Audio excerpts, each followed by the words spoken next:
대한민국에서 우리는 종종 재벌 가문의 대저택을 부러워하곤 합니다. 그들의 집은 단순한 거주지가 아니라 하나의 선언문이죠.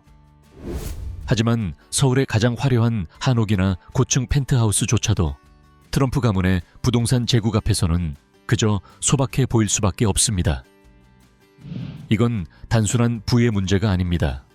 스케일과 상징성, 그리고 연출력의 문제입니다. 맨해튼의 트럼프 타워 금박 천장에서부터 플로리다의 마라라고 저택에 쏟아지는 햇살 가득한 회랑까지, 트럼프가의 모든 집은 거대한 야망의 서사시이자 거의 연극 수준의 무대를 보여줍니다.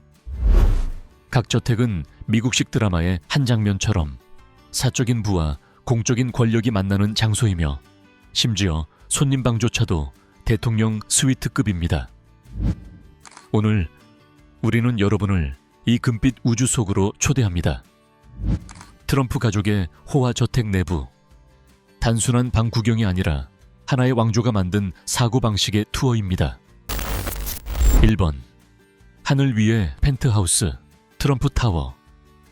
만약 천국이 맨해튼의 주소를 둔다면 그 시작은 아마도 9번가 725번지, 끝은 트럼프 타워 꼭대기일 것입니다. 뉴욕시 위로 58층, 마치 금빛 독수리 둥지처럼 자리 잡은 이 펜트하우스는 단순한 주거 공간이 아닙니다. 8,000제곱피트, 3층으로 된 이 공간은 베르사유 궁전조차도 과하다고 느낄 정도의 호화로움을 전시하며 단순한 과시가 아니라 소리 지릅니다.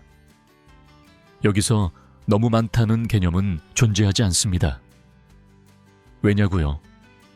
트럼프의 세계에서는 과함이 시작점일 뿐이니까요.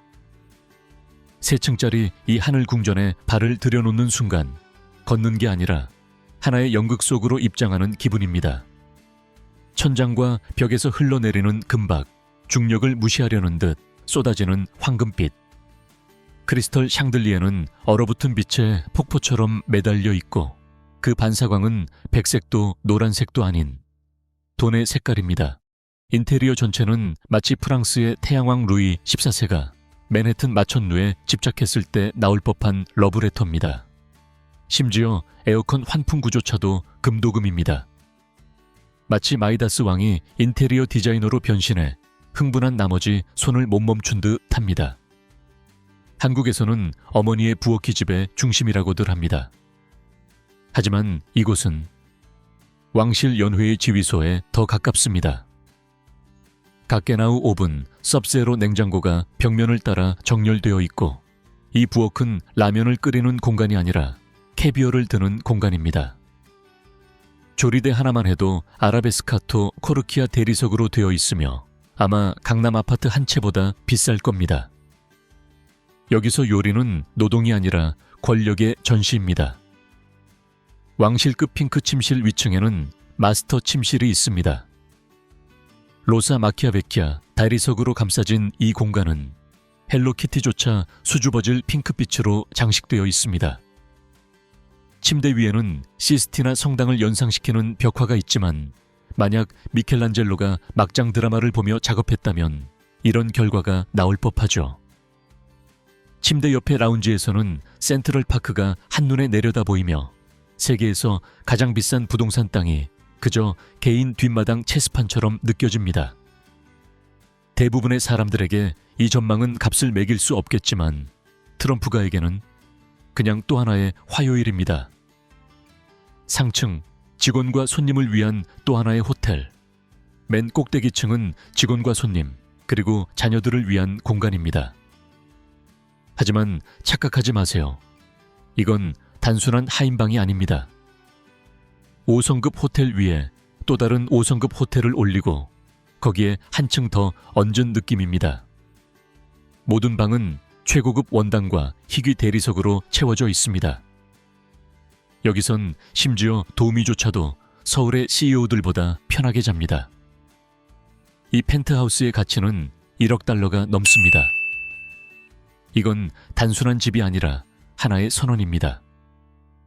겸손은 대리석을 감당할 수 없는 자의 미덕이며, 금은 포인트가 아닌 삶의 방식이고, 은근함은 이 건물에서 퇴거당했습니다. 뉴욕 같은 도시에서는 13평짜리 아파트 하나도 쟁탈전인데 트럼프의 펜트하우스는 지상 250m 상공에서 모든 소음을 내려다보며 왕이 백성들을 내려다보듯 고요하게 세상을 무시합니다. 누군가는 이걸 촌스럽다고 말합니다. 또 다른 누군가는 뛰어난 브랜딩이라고 하죠.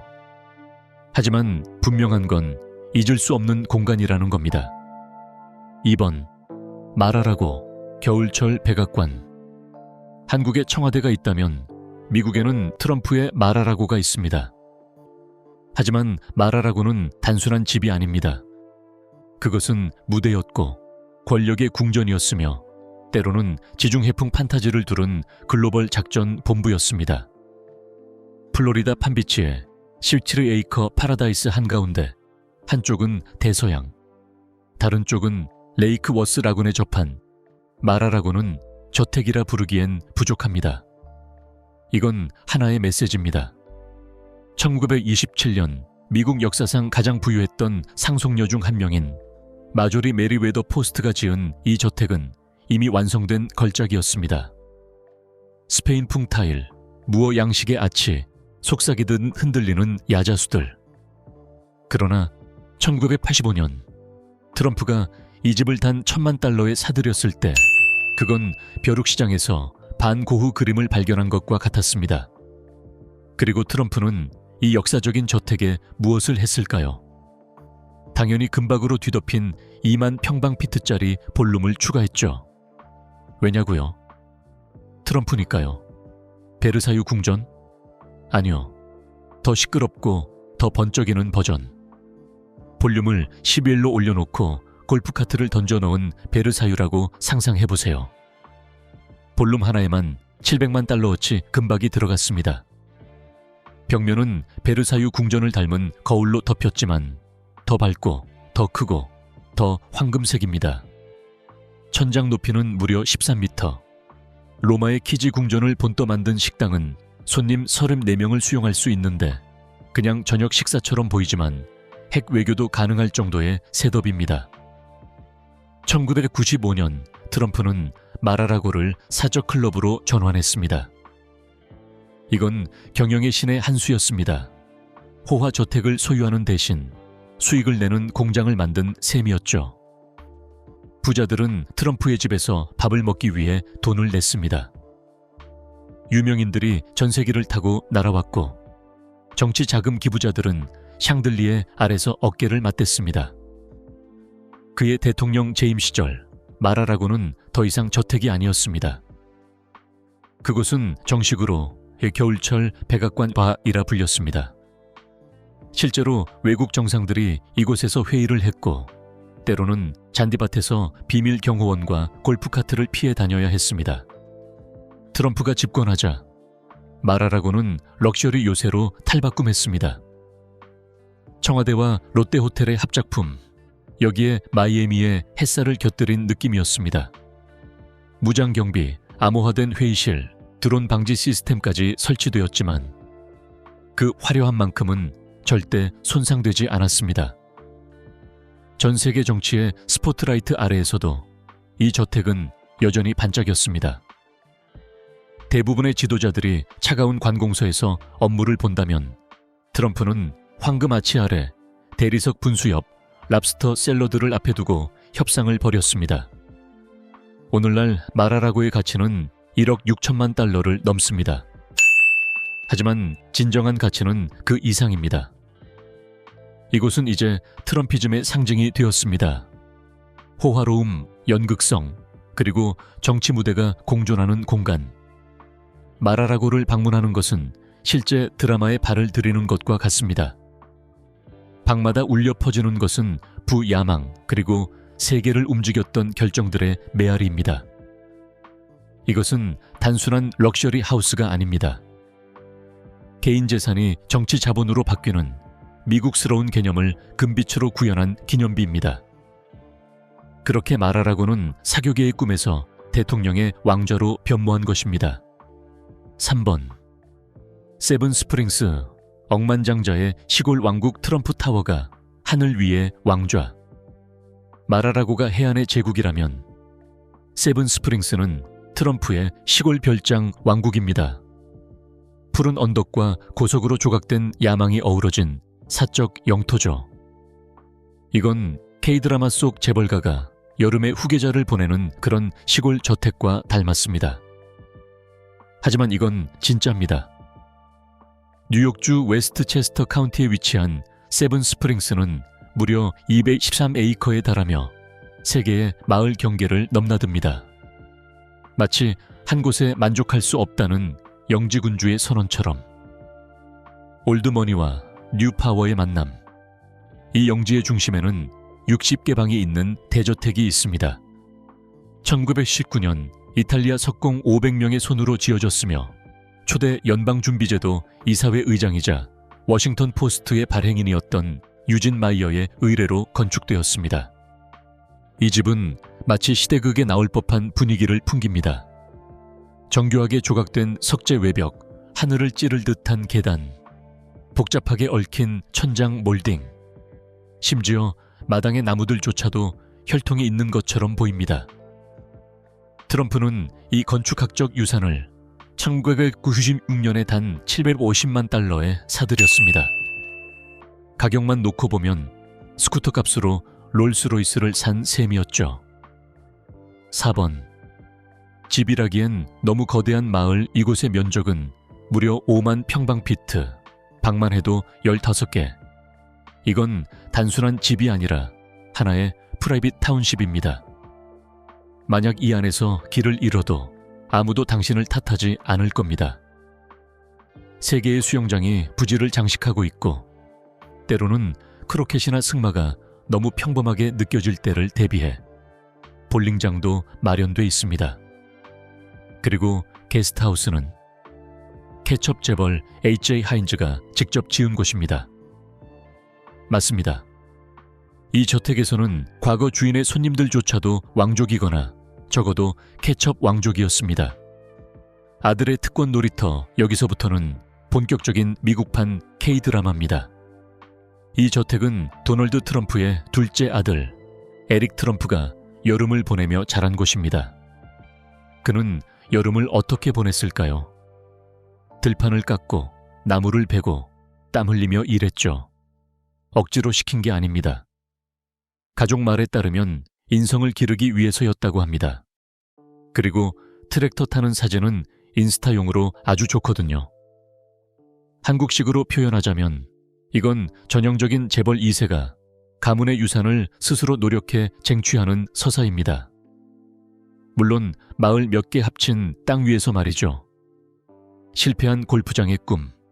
그러나 대를 잇는 성으로 트럼프는 이 땅을 세계적 수준의 골프장과 럭셔리 빌라, 새 클럽하우스를 포함한 단지로 개발하려 했습니다.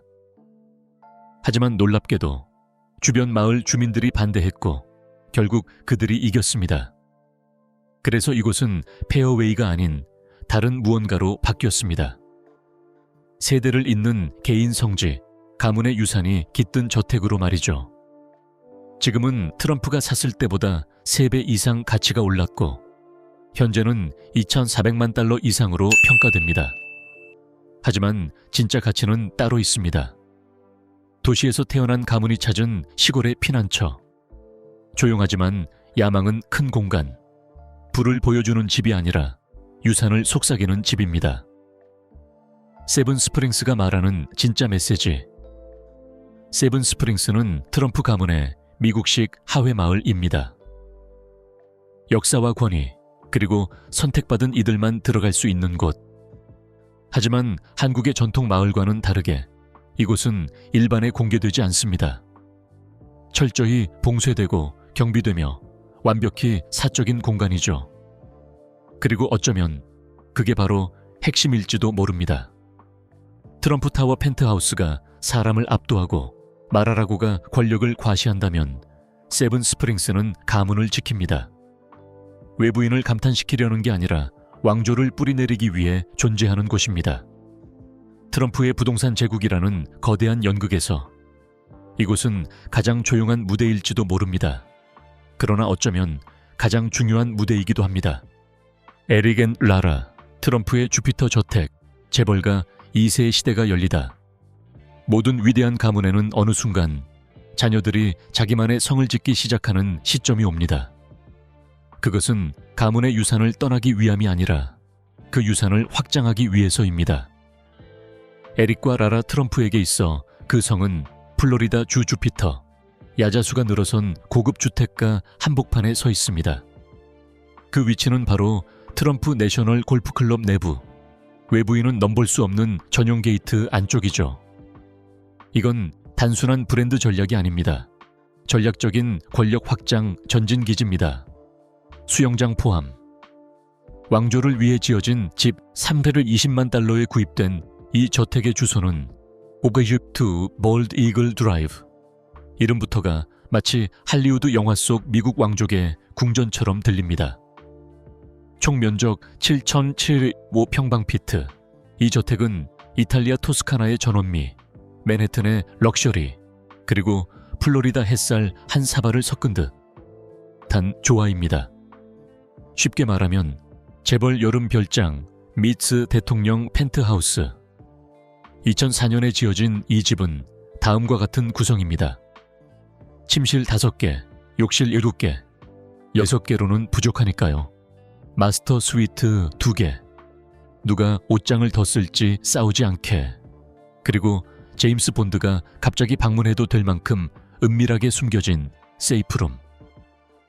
한국 드라마 문법으로 말하면 이 집은 유학 갔다 돌아온 재벌 2세가 가문의 영지를 물려받는 순간 등장하는 그 공간입니다. 야외 생활, 트럼프식으로 플로리다에서 진짜 럭셔리는 야외로 확장될 때 비로소 완성됩니다.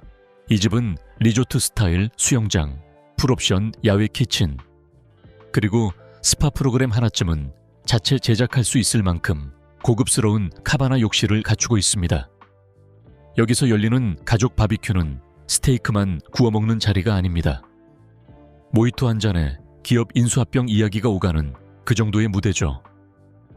에릭 트럼프는 이 공간에서 금융권 인맥, 정치 동맹 또는 아이들과 함께 야자수 아래에서 뛰노는 시간을 보낼 수 있습니다. 참고로 그 야자수는 캘리포니아에서 공수된 전문가들이 다듬습니다. 트럼프 이름이 만든 부동산 효과 이전 소유주였던 로버트 앤 네털리 루시아 부부는 이 부동산을 2013년에 240만 달러에 구입했습니다. 그러나 트럼프의 이름이 붙는 순간 집값은 급등. 역시 부동산에서는 브랜드가 전부라는 진리를 다시 한번 증명한 셈입니다. 이 집은 단순한 주택이 아닙니다. 권력이 세대 간의 무리 없이 이전되고 있음을 선언하는 상징입니다. 심지어 건축 디자인조차 이렇게 말하는 듯합니다. 우리가 다음 장이지만 여전히 같은 금빛 잉크로 쓰여졌다. 플로리다 제국의 확장, 그리고 이건 단지 시작에 불과합니다. 불과 8km 거리 도널드 트럼프 주니어와 킴벌리 길포일도 워터프론트 맨션을 소유하고 있습니다. 스포일러, 다음 목적지는 거기입니다. 이 일대는 트럼프 일가로 점점 포화되고 있으며 현지인들은 이곳을 트럼프 타운이라 부르기 시작했습니다. 그리고 그 중심에는 바로 이 저택이 있습니다. 한국식으로 표현하자면 삼성 일가가 한 계곡에 전부 모여 살면서 골프카트가 순찰을 돌고 유산이 뚝뚝 흐르는 느낌입니다. 다음 세대를 위한 새로운 무대 이 집은 단순한 휴양지가 아닙니다. 트럼프 브랜드의 미래를 위한 본부입니다. 한국에서는 대를 잇는 가족기업, 세대를 넘는 가문을 존경합니다. 그리고 지금 주피터에서 벌어지는 일은 바로 그 다음 세대가 가문 명의의 골프장 잔디 위에 뿌리를 내리는 순간입니다. 야자수 하나, 아치형 스투코 하나마다 에릭과 라라는 단순히 트럼프 가문의 유산을 살아가는 것이 아니라 그 유산을 플로리다 장으로 다듬고 있는 중입니다. 부동산은 곧 제국이다. 트럼프 가문에게 부동산은 단순히 사는 공간이 아닙니다. 그것은 가문의 유산이고 이름의 힘이며 세대에 걸친 전략입니다. 각각의 집은 편안함을 넘어서 감탄하게 만들고 위압감을 주며 영감을 불러일으키도록 설계되어 있습니다. 맨해튼 상공의 황금빛 펜트하우스부터 플로리다 해안가의 궁전 같은 저택들까지 트럼프 가문은 건축을 단순한 디자인이 아닌 브랜드화의 도구로 바꾸었습니다. 이들의 저택은 안락함을 위한 공간이 아닙니다. 선언문이고 성공의 상징이며 영향력을 조율하고 권력을 투사하는 무대입니다. 이건 숨겨진 부가 아니라 의도적이고 연극적인 보여주는 부츠무입니다. 마라라고는 결국 겨울 백악관이 되었고 세븐 스프링스는 가문의 성역으로 탈바꿈했으며 플로리다의 골프 저택들은 다음 세대를 위한 권력의 전진기지로 진화했습니다. 그리고 이 모든 집의 배치는 가깝지만 독립적인 구조로 하나의 왕조가 지금도 움직이고 있음을 보여줍니다. 트럼프의 세계에서 집이란 그저 지붕 아래 머무는 공간이 아닙니다. 그것은 곧 무대이고 광고판이며 돌과 대리석, 금박으로 새겨진 유산입니다.